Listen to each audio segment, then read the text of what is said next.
Now today I'm privileged to be seeing one of the best collections in the Toronto area, and I did a small workshop yesterday and that was kindergarten stuff, but I have now been treated to something that's made me really agog with excitement. I don't often get excited when I see bonsai now, but this today has really changed my entire perception and impression of bonsai in certainly in the Toronto area and Canada as a whole. I haven't traveled a lot in Canada. So I have here, and would you like to introduce yourself? Thank you, Peter. Very kind. My name's Aaron, and we're just in my garden about 20 minutes outside of Toronto. I've been doing bonsai a little over 20 years, and I'm obsessed with it. How did you get into bonsai, may I ask? I was always into like terrariums, and I kept snakes growing up, and a lot of us seem to be doing that, but just a passing comment a professor made about bonsai technique that opened my eyes to, it's not just a type of plant. And I got obsessed with it ever since. But that was just the horticulture side, but the artistic side, how did that come in? Because you've now branched into high art, really. Yeah, I don't know if it came easy, just obsessively reading everything I could see, and I'm just trying to copy what they do in Japan. I wouldn't say I have a unique style or approach to it, but I've always admired the Japanese approach, technically and aesthetically. So what impresses me most for most of our viewers is that many collections we see of good bonsai are people who are collectors. They buy good trees and they have their collection which they can show off and talk about. But you're different because you're actually creating them. And as you said, once you've created it, that is the end of the story. So that is what true bonsai and the hobby should be about, the actual creation of it. So if we walk around, I'll walk around with the camera and you can talk about it. But the detail and the artistic flair that you have, and of course my favorite of all the collected species is your Canadian Eastern white cedar. Oh my gosh, I could go into spasms of delight when I see them. The way the trunks go, you only have to turn around. Look at this one, if you come around here, Mike, look at that one. Look at the trunk on that, isn't that? That's the sort of thing you would find on some of the most beautiful junipers, Japanese junipers, like the rigider trunks and all that. And who would ever think that you would get it on a cedar? But of course, like you reminded me, they're the Cupressus family, isn't it? So very closely related to juniper. Closely related. Yep. So have you grafted different branches on this? This has no grafting on it. This is the genuine white cedar. This is white cedar. But it's quite beautiful, isn't it? You'll hear the foliage can be quite a challenge. I think to maintain it long term and continuously improve the branching is very challenging. Do you get much dieback on this? Not so much dieback, but a lot of the 1 or 2 year old twigs will die. It's difficult. This is only 3 years out of collection, 4 years out of collection, so it's still very That's young. all? That's all, yeah. And you've got it in a pot so small already? They're very forgiving. The foliage develops very quickly. The roots are very, very fibrous. So how often would you have to repot this one? Once they're established, 4 or 5 years? That would be comfortable. And was this natural, or you carved this bit? So it's all natural. This is just often when they're collected, we cut big branches from them, so the live vein recedes. So this live vein is still receding, and hopefully one day it'll be about that thickness.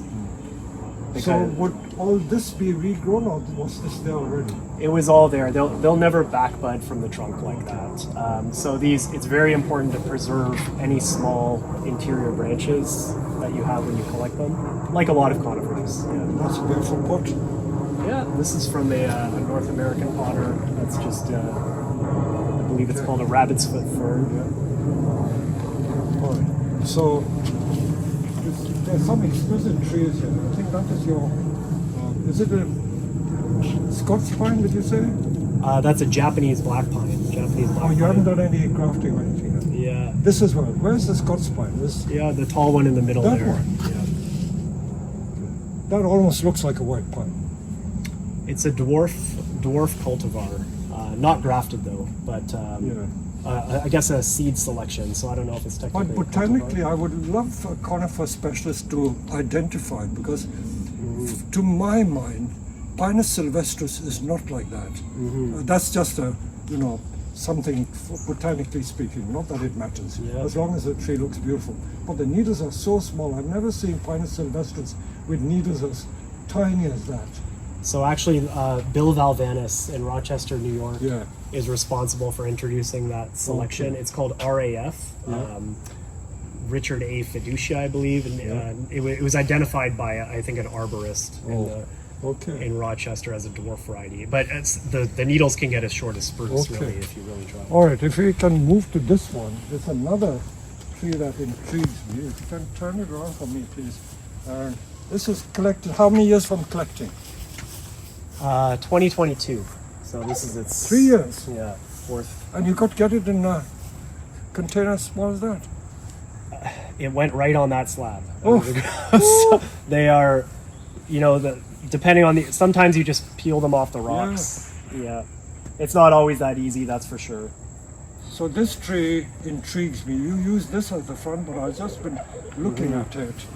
And this is such a fabulous front too. It's nice from every side. That's a bit thick, but apart from that, it's a real puzzle as to how you would frame the front.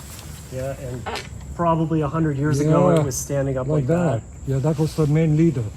And then with all these Thuja, the base rots. Okay. And then they fall over under the snow load. Okay.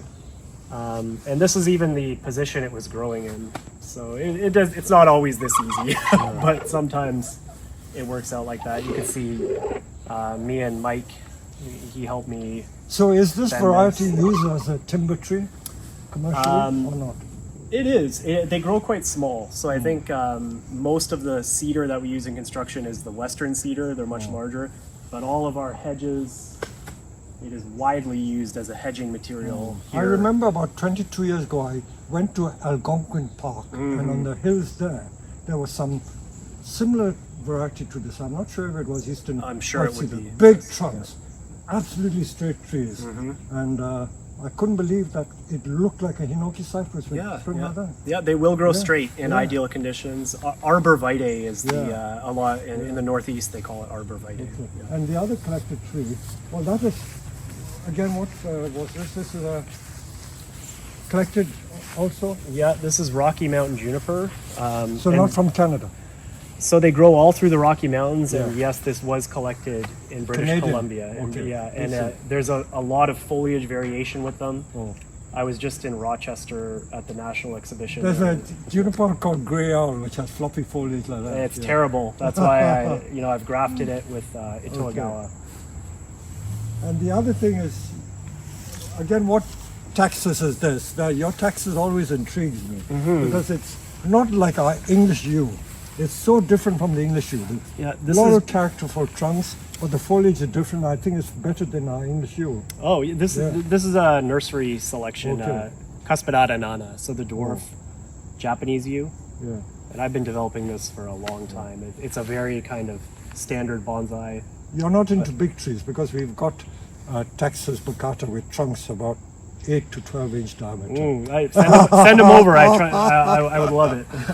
I don't know if I have the right chainsaw to carve that tree though. That's the Kevin job, we call it Kevin job. All right.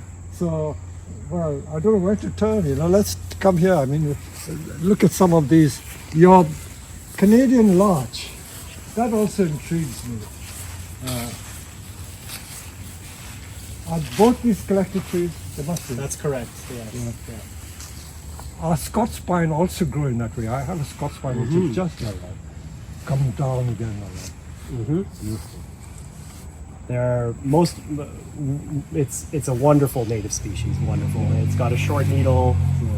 Very forgiving of. You can get them in very small pots. The bark gets quite. And it's sent like quite twigs and ancient. branches very easily. Yeah, it's almost like growing a deciduous tree. Is it used as a commercial timber tree in Canada? Because back in the UK, larch is very popular for fencing and That's things right. like that. Yeah, I think here it has more niche uses. I don't think it's widely used for timber. Okay, and this again is different from the Prunus malab that we get in Europe, so it's growing in a different way. Yeah, this is my understanding is it is Prunus mahalib, but Yeah. it has some different growth characteristics, as you were pointing out. So these are used as grafting stock. And they have the same thing. You think that it has been carved, but this is the natural texture of the wood, isn't it? They're like carving texture. It's remarkable. It's remarkable. A lot of the damage is done by cows in the old pastures. I've got a lot of mixed reviews on this beautiful koyo pot, but Whose pot is this?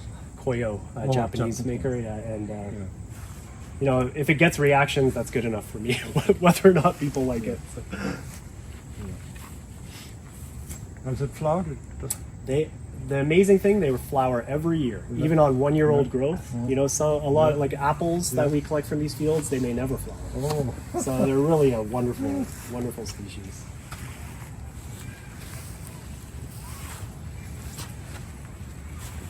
beautiful. And this again is white cedar again. Look at that.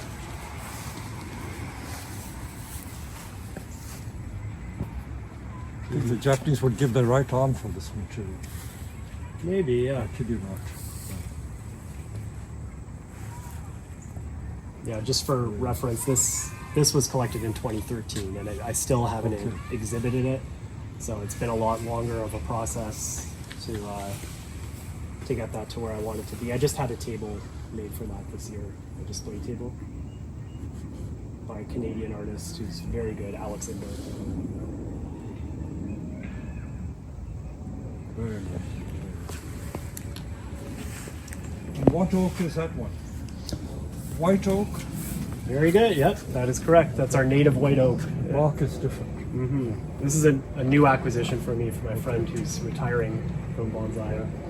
Very rare to find a usable oak for us. So, and now coming to the yew, this is a nursery material? Correct. Yeah, they're all. We have a native yew, but it's just a little underground ground cover thing. So you would just have used one branch.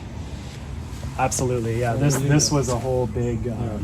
It was They are multi-trunked. usually. exactly. Yeah. Exactly. Would have been planted as a hedge. Yeah. Beautiful. So as we say, in most countries, if you look around, you don't have to import, really, isn't it? If you take the trouble, you don't have to really import. Yeah. We don't have much of that option. It's very difficult. So that's very right. difficult to import. But I get just as much pleasure out of that as I would an imported tree, I think.